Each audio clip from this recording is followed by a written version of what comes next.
Well, good morning, everyone, and welcome to the Slim Nation One-on-Ones experience. Of course, this is one of our segments called City Talk with Slim, where we have conversations with elected officials, people, citizens throughout the Hampton Roads area. Of course, I concentrate on Portsmouth. That's my heart. But anyway, this morning we have the pleasure of having the Honorable Yolanda Edmons Thomas with us, and she's serving her first term on this Portsmouth City Council, and she agreed to come in with her busy schedule. And so we're going to get right to it because she's going to have to make an quick exit, because beyond, and I think I saw in your post, you were putting uh, how you have a job, I do put that, so yeah, a day job, but the a city full council time. work is 24/7. It And really so is, is yeah, being a mother and a wife 24/7. yeah. So you have to put all that in. But you kind of know that going in when you run for office and you have been in elected office before, of course, in school board. So Mhm. you knew what you were getting into. So it's just all a I did, part of I did. what what's expected of you. All right, so this is your first term, and this year was your second budget, and so budget to budget. So how was that? I know you had experience with budgets while you were on the school board. But it's a little different. The city budget it encompasses a lot more, including the school board budget. And so how was that for you from the first budget to the second budget? I think you were sort of a learning curve on that first budget, even though before you probably were keeping up what was going on. But the second budget, you were a little more seasoned. So, but in between, it's always the purpose is getting from budget to budget and making everything. And you have to fit everything else in between that. So, how was Yeah. that? Well, the budget cycle, I will say for me, coming from the school board, I served a full term on the school board first, and that was actually always very beneficial to understand at least the school board budget process and also how the city budgeting process played into supporting the schools.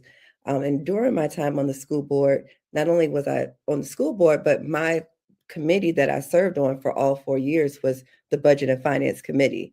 Oh, okay. So I was one of the liaisons along with the chair of the school board, Dr. Cardell Patillo.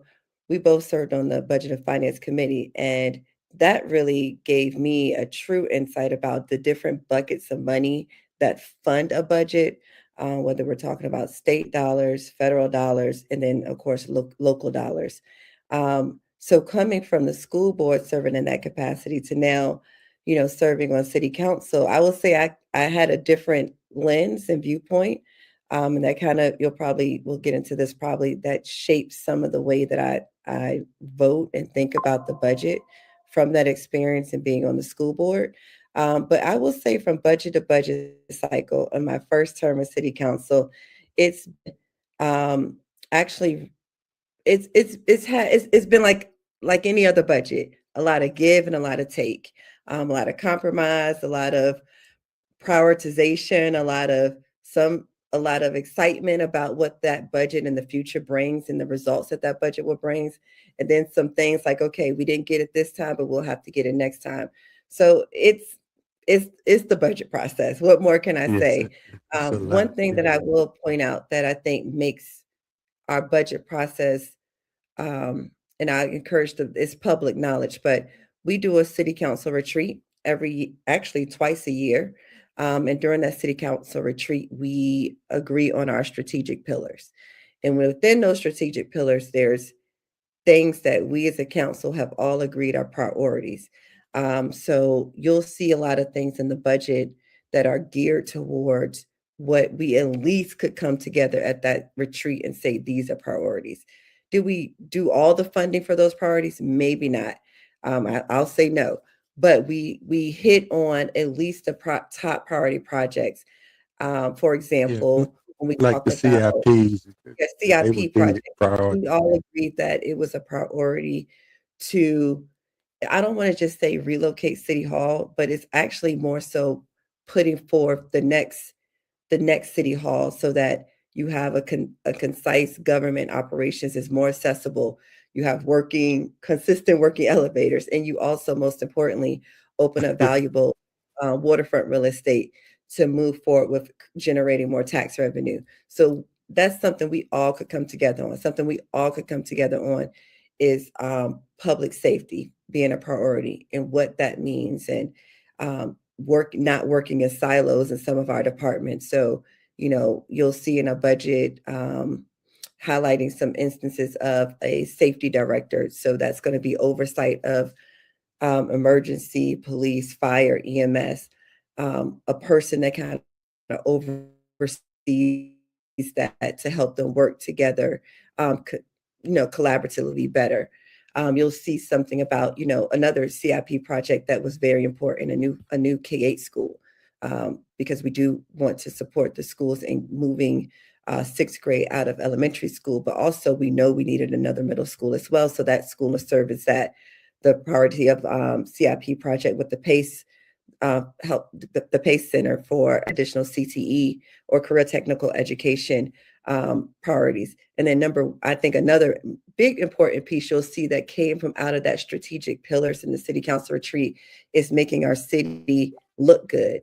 So we were talking offline before about the trash policy, but we've also been in discussions or just made a vote about blighted and derelict properties in the city.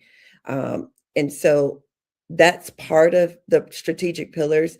But another part that you'll see from the budget of making our city look good is having, I forgot what they're called, like crews, like maintenance crews, like dedicated maintenance crews that are dedicated to ensuring that, when you see like entryways into the city, that they're cleaned up.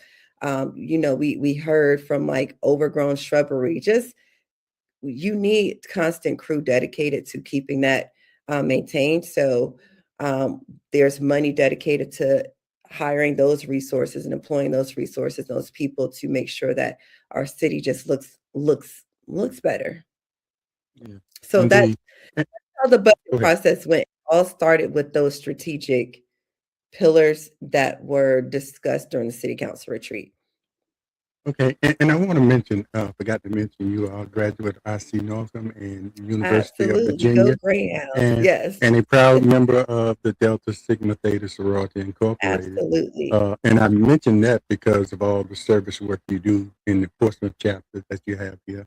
And it's Yes, every year you have a Delta Day in the city, in in the the city city. council Yes. chambers. So that's a And I very will say important that we have a Delta Day, but the work of Delta is all year. all year So round. Yes, yeah, indeed. all year. It's a Delta Day at City Hall, Delta Day on the National Capitol, Delta Day at the state capitol. Um, and there's pillars, including public education is one of the big pillars of that they want of the big priority of what they're looking at for this year. And so public education is another big topic that is near and dear to me, not just from being a Delta, but from being a mother with two children in Portsmouth Public Schools and also coming from serving on the school board and Right. being a And for product, anybody, as you said, of the great IC Norcom High School. yes, indeed. And anybody wonders why I always point out the divine nine members, because even though I didn't pledge, but the man above my head there was the Kappa Alpha Psi. So uh, that part is dear to my heart, and I know the dedication that people in those organizations do for their city outside of their other obligations. So anyway. But Yes. I want to say this. What I liked about you when I first started watching you on council, and I watch you on school board too, but particularly council, how you listened. And I'm not saying everybody doesn't listen, but I pay particular attention to you, how you listen and you ask questions.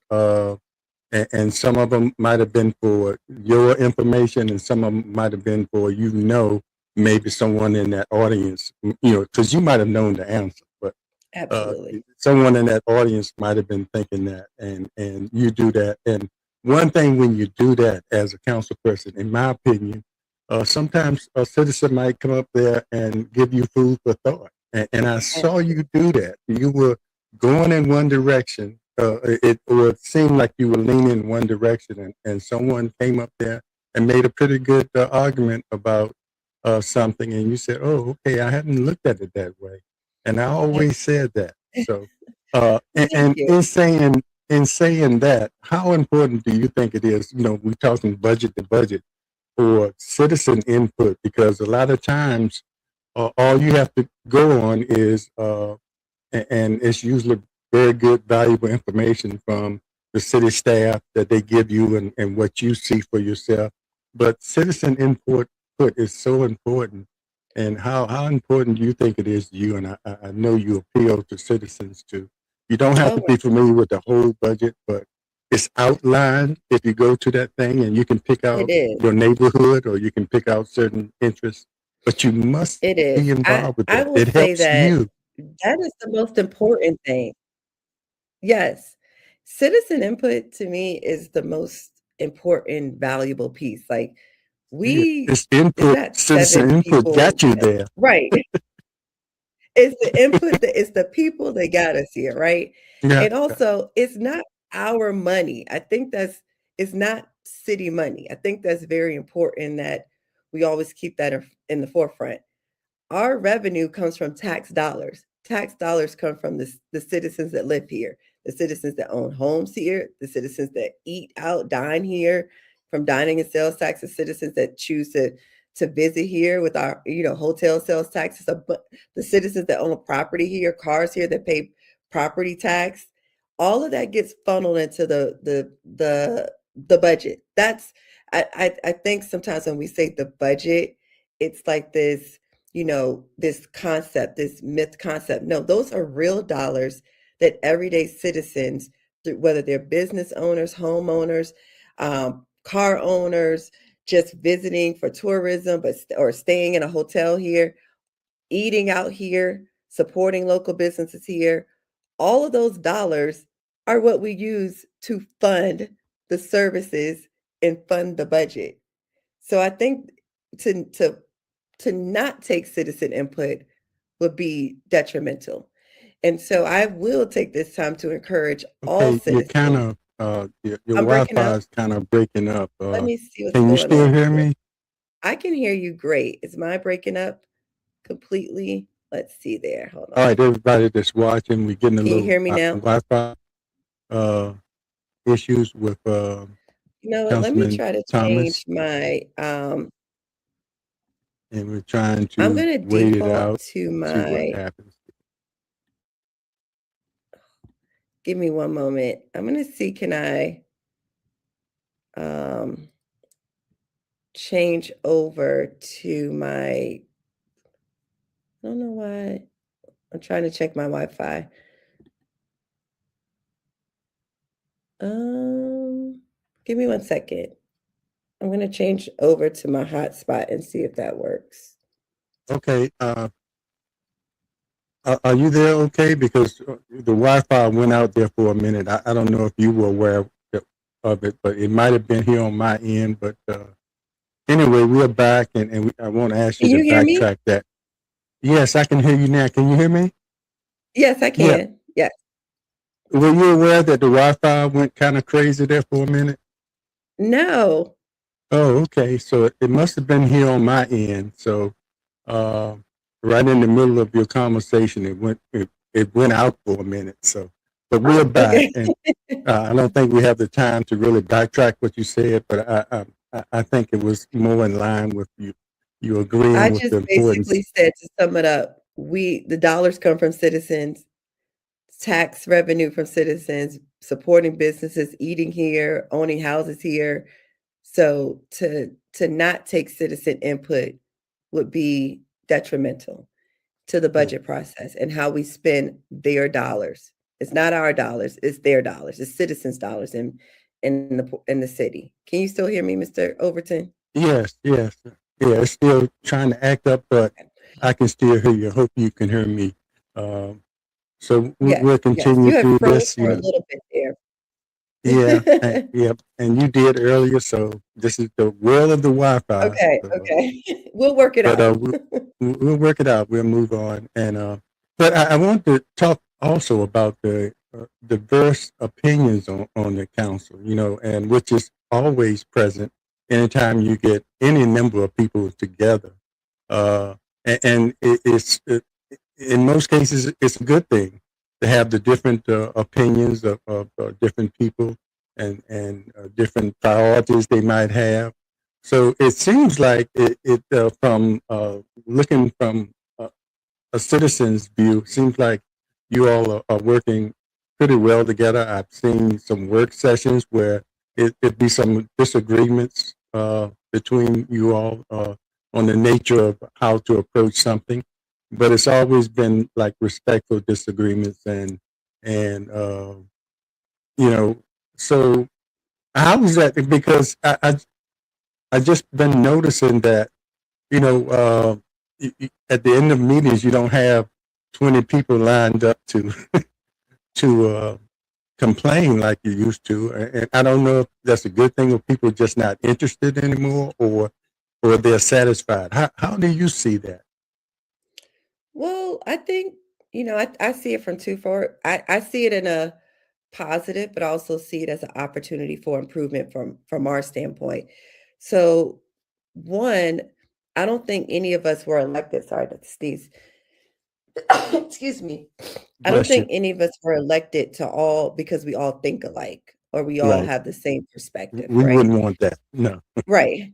And so even though, we have different perspectives, and like you mentioned in the work session, that's really where, if the public wants to see, where you'll see us differ a lot. Mm. Excuse me. Bless you Um, again. but we as a whole, you can disagree. I can, disagree without being disrespectful, Mhm. um, And because at make a the end of point the day, and make your I'm point. making my point and you're Mhm. making your point. Right. Um, and I think that's something, even being from a mother and teaching those skills to my young sons about debating your point, making your point, coming with your facts, and the other person coming with their facts and standing on that. Hopefully you meet in the middle, but sometimes you don't, and that's Right. okay. You move to the next. Um, and then you keep fighting and you keep fighting Right. for what you truly believe in. Um, Yeah. I think that's the what the public is seeing. However, I will say I don't like to use the word complain because I don't, and I know you said you don't see a lot of people complaining. I don't see citizens coming to speak as a complaint. I just It's see them probably a better coming to word speak than as that. a, Yeah. yeah, I don't like that word at all. Yeah. Because I just see people coming to, normally when people come to council at that point, they've tried every other avenue. They've tried Right. Right. to put in a email. They've tried to make a phone call. They've tried to resolve something. They're people to take time out of their day to physically drive to city council when they might have worked a full shift at a job. They might have had to skip cooking dinner for their kids or drive in the dark for some of our seniors that I know don't like to drive. And They're then not sit through the That's whole a meeting. lot of effort, right? So I have the ultimate respect for anyone that can actually show up, and I'm gonna give them that respect to listen and consider what they're saying. They're not just coming up there, like a lot of them give us printouts to look at. So I take the ultimate respect of listening to people that come to council. But I'm also going to listen to people that voice their opinions to me through email or on social media because sometimes, like I said, there's things out of excuse me, out of our control that don't allow them to come to a city council meeting. Give me 1 second, Mr. Yeah. Overton. I'm Go gonna ahead. go grab some tissue. How do I stop? I don't know how to stop this really quick. I think I can. You want to Uh, take you off the camera oh, I for a see. minute? I see. I got you. Yep. Thank you. Okay. I'll be right back. Okay. Yes. Okay. And we're talking to Councilwoman Yolanda Edmons Thomas, and she'll be back momentarily and complete her conversation with me. She's going to Okay, have to I'm back. pull out of here at 8:30. But we are getting a good conversation with her. And But yeah, I want to say this. I want to get something in before you have to leave. I want to say this too. You mentioned about opportunity as far as citizens, and I always say some of the opportunities that some of the citizens miss is the public the sessions where y'all are actually voting on issues, and citizens have an opportunity to come up there, and that's one of those times I saw you sort of go a different way. It seems like you might have voted one way and a citizen came up there and had a really good point. That's one of those times when I saw, and I try to use that because I say, see what can happen if you participate in that part of the meeting, because that's when the laws are made. That's when decisions are made. And so as far as opportunity, I think that's an opportunity that some people, especially even if you don't know that issue is coming up, you happen to sit there, you have the opportunity, if you hadn't signed up, to come up. And even now, it's different now. It used to be where you couldn't speak both times. You could either speak once during that part of the meeting, or you could speak during at the end. But now you can do both of them, and that's sort of limited. People say, well, I have something to say at the end, but I really want to deal with this issue. So I have to choose, because they will stop you. You already spoke there, so you can't speak, so I'm glad that was changed. Anyway, that's a great opportunity. And I know that most of y'all look for that input from the citizens before you vote. Absolutely. And I encourage any citizens on my Facebook page is Yolanda Thomas for City Council. I try to, like, if I know there's something that the citizens should be maybe paying attention to, like we just had a short-term rental work session and another public listening session, I posted about, hey, this is coming up, come voice your opinion. I know after the city released the new trash policy, well, not new, but the enforced trash policy, that there was a lot of questions about that. And so I encourage citizens, follow your city council members on social media. We try to at least point out the really important things that we know will impact your day-to-day lives, and that we want to hear from you, because we don't get it right all the time. So we want to hear from you. I say it all the time. If you get the chance, after you watch Young and the Restless and all that stuff, tune into the work session, because the very guy that gave the presentation on the changes in the trash collection policies, I saw that presentation he gave, and I just happened to see him at an event, and I was able to talk to him about that, these changes, so unless you keep up with that, especially if it's concerning your community. And a good way, if you can't, is to join your civic league and let them represent you on a broader spectrum. So I just try to push that, and I know that's something that you have a passion about, making sure people know what's going on. And also explaining your vote. Explaining your vote. You're pretty good at that too. I appreciate that. Explaining why you voted for something. I might not agree with you voting that way, but by you explaining it, I understand why you did. It's not like I just vote this way, and then you sit back and they say, what in the world was that? You say, well, I voted this way because of the information I got from so, okay, well, I didn't know that. So, all right. Thank you. I should be your publicist. Yes, you should. I try to inform as much as possible. And you're right. Yeah. When people say I ask a lot of questions, half the time I know the questions, but I want the answers to those questions to be made public, for public record a lot of the times. And it's also for public information. It's all about informing the people, because one thing I noticed that when I wasn't in office, a lot of times I didn't know what was going on day to day in the city, because you're just not tuned in that much. But I think it's important that as much as possible, our job is on this council is to inform our voters, inform the people that live in this city. Because like you said, sometimes you don't really see how something impacts you until let's say one day your trash doesn't get picked up and you're like, wait, what is my trash not getting picked up? And all of a sudden it's been doing this for years. Yeah. Exactly. And, and then knowing the reason why those changes were made, can make a difference and too. Also, I want to say this, Mhm.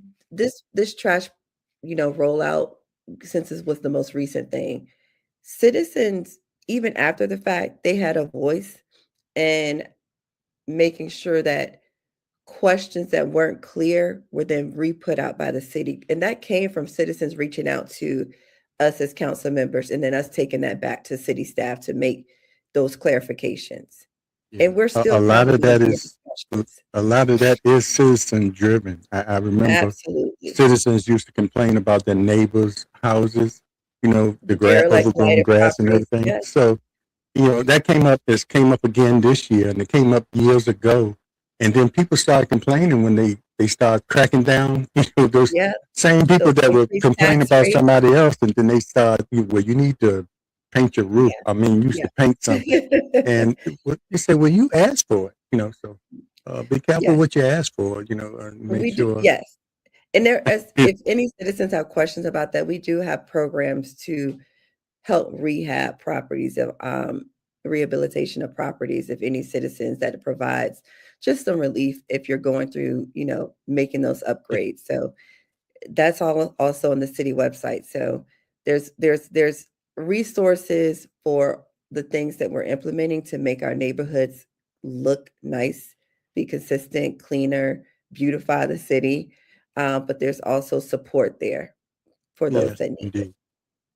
And we're winding down because you're gonna have to leave. And the last thing I want to mention and make sure people know, because we've had some really hot days, and just to think about it, most of us can sit in the comfort of air conditioning or don't have to leave, especially if we retire. We don't have to deal with that heat. But if you ride through the city, it's people. You see people out, and not everybody has air conditioning. So they go to the website, and it's a plethora of cooling centers that are open for people to go. You don't have to be out there in the heat. Yep, So it's many things that are going on. absolutely. So Please so go to those particularly cooling centers, and they provide free water as well, so go in there, cool off, hydrate. in a nutshell, I know it's still a lot of things that has to be done in the city. Always, we're trying to make improvements and development wise and everything like that. But your view, a quick, brief view of the state of the city since we've had that annual report or event with the state of the city. Just your quick, brief view Okay. of the state of I the city now. I think really quick, there's a lot of positives moving forward, and we still have a lot of work to do. Mm. I will say that we have positives with future development here in the city. I'm very positive about the business community building up. I'm very positive about the young people and their input and their active nature in the city. I'm positive about our collaboration with nonprofits and community organizations that are also funded in this city's budget as well as through Portsmouth United. I'm very positive about that work, and I'm positive about the outlook of where we can go if we invest in public schools. Um, where we have more work, we need more investment in public schools. I'm going to be very clear about that. And so I want to make that stance. I think there's an opportunity there. And I also think there's opportunity with the recent uptick in just some of the news that you've heard about some of the violence. It's not everywhere, but it is enough to kind of, especially involving women, Yes. where I want to address that. And Yeah. so part of my initiative and focus right now is the youth, um, and making sure that we have an outlet for the youth. I have a 17-year-old son myself, a 12-year-old son, and no, and I'm around their friends all the time, and making sure that we have a place and things to do for our youth, especially our teenagers, is very important to me. Making sure that we invest, like I said, in our schools and continue to retain teachers and making Portsmouth Public Schools competitive, or the best school district in the Hampton Roads is very important to me. And making sure Portsmouth is the place where people want to come live, eat, play, and just enjoy time is very important to me. And so I think we're on track to do a lot of those things, but there's always room for opportunities. Yes. And this is election season, and a lot of people are running, so you're going to hear a lot, for school board and city council. So you're going to hear a lot about the relationships between the two, and some of them are wanted, some not. But I do want to make it clear that there is a concerted effort by both bodies to come to agreement and both understand the importance of funding and making sure the future of our city, which is our students, are taken care of and receive the best education. So just want to make that clear, because you're going to hear a lot of things during this Oh, campaign absolutely. season that some people might get upset about, but people are allowed to People speak are their allowed to have opinions different on how they opinions. feel about certain things. Yes. Yeah. So Yes. so don't get tied up in a bunch because of what you hear during the election season, but pay attention to what's really going on. Watch the school board so you'll know how that functions. Watch the Absolutely. city Please. council, and then come to Please. your own conclusions. You coming from Please. being a part of both bodies, understand, how that goes, and it's always going to be some contention sometime between the two bodies, because both of them are serving the interests of the public, uh, and they're trying to do the best for the public. And that's all I Yeah. want to say. You're going to see some, you know, Yeah. interviews I up think at here. the end of the day, You know, we all have a heart for the public. Like that's that's one indeed. thing I can say. Everyone that serves has Everybody a heart has for the the same. Yeah, public. just coming They from just have different angles. we all have different perspectives that we bring to the Yeah, table. That's okay. indeed. Yes, Okay. it's okay. Well, Councilman Edmons Thomas, thanks a lot. I appreciate the opportunity to talk to you Thank always. You've been on here thank several you, times, Mr. uh, and I appreciate it, and look forward to having you again. So take Thank you care. so And much. take care, Have a everybody. beautiful Make sure day. you, all right, you too. And make sure you, yeah, Thank you. make sure you subscribe to this later on. We'll see you next time on City Talk with Slim. Let's see if I can do this technology here. Okay. Don't want to Save. hold you up Let's from your see. obligations, but I'm trying here to we go. exit. Oh, here we